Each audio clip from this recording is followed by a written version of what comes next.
Dans le village de Kumana, quand décembre arrive, ce ne sont pas les calendriers qui annoncent Noël. Index revers pointant vers la droite blanc, ce sont les odeurs. L'odeur du bois brûlé. L'odeur de l'huile chaude. L'odeur du riz qui mijote lentement dans les grandes marmites noircies par le temps. Cette année-là, la cour de la famille Diabaté était plus animée que jamais. Noël approchait. Et comme chaque fin d'année, une seule règle dominait tout. Personne ne mange seul à Noël. Dès l'aube, la cour était en mouvement. Sous le grand manguier. Maman Salimata, la matriarche, dirigeait tout d'un regard. Aïssata, l'aînée, revenue de la ville, élégante, pressée. Binta, la cadette, discrète, toujours en retrait. Issa, le fils unique, jovial, grande bouche et grand appétit. Les marmites étaient sorties.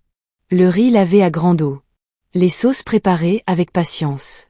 Cette marmite doit nourrir tout le quartier, répéta Salimata. Mais dans les regards. Tout le monde ne pensait pas à partager. À mesure que le soleil montait, les absents revenaient. Des cousins qu'on n'avait pas vus depuis des années. Des voisins sans invitation officielle. Des enfants pieds nus, attirés par l'odeur. Aïssata fronça les sourcils. Maman, tu n'as pas prévu trop de monde. À Noël, on ne compte pas les invités. Mais dans son cœur, Aïssata comptait. Elle avait contribué à l'achat du riz. Elle voulait que cela se sache. La grande marmite fut posée sur le feu. Le riz blanc, long grain, gonflait doucement. La sauce rouge bouillonnait à côté. Les femmes riaient. Les hommes racontaient des souvenirs. Les enfants couraient partout. Mais certains regards surveillaient la marmite. Issa passait trop souvent près du feu. Aïssata donnait discrètement des consignes à une cousine. Binta, elle, observait en silence. Quand personne ne regardait. Une louche de riz fut mise de côté.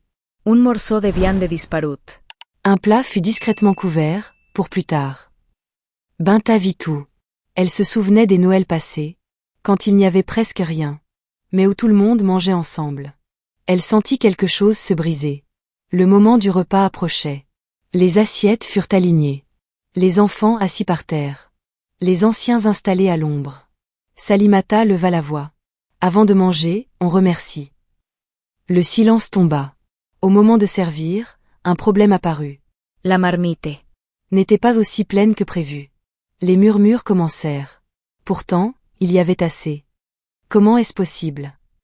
Salimata regarda ses enfants un à un. Puis Binta se leva. La voix tremblante, mais ferme.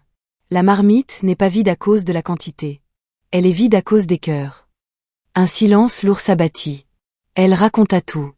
Les portions cachées. Les plats réservés. Les intentions égoïstes. Issa baissa la tête. Aïssata sentit la xalaur de la unta. Salimata ne cria pas. Elle dit simplement. La nourriture partagée nourrit le corps. Mais celle qu'on cache empoisonne l'âme. Des larmes coulèrent. Il n'y avait plus assez pour de grandes portions. Alors chacun accepta une petite part. Mais ce repas fut le plus silencieux, le plus lourd, et le plus sincère. Les enfants riaient quand même. Les anciens souriaient doucement. Plus tard, Aïssata alla voir Binta. Tu avais raison. Issa es excuse publiquement. Salimata sourit enfin. Noël n'est pas dans la marmite. Il est dans la façon de servir. Depuis ce jour-là, chez les Diabaté, on prépare moins, mais on partage mieux. Et chaque fin d'année, Salimata répète. La nourriture révèle toujours ce que le cœur cache. Cette histoire nous rappelle que le partage est un choix. La générosité n'est pas une question de quantité. Et même autour d'un simple plat de riz, nos vraies valeurs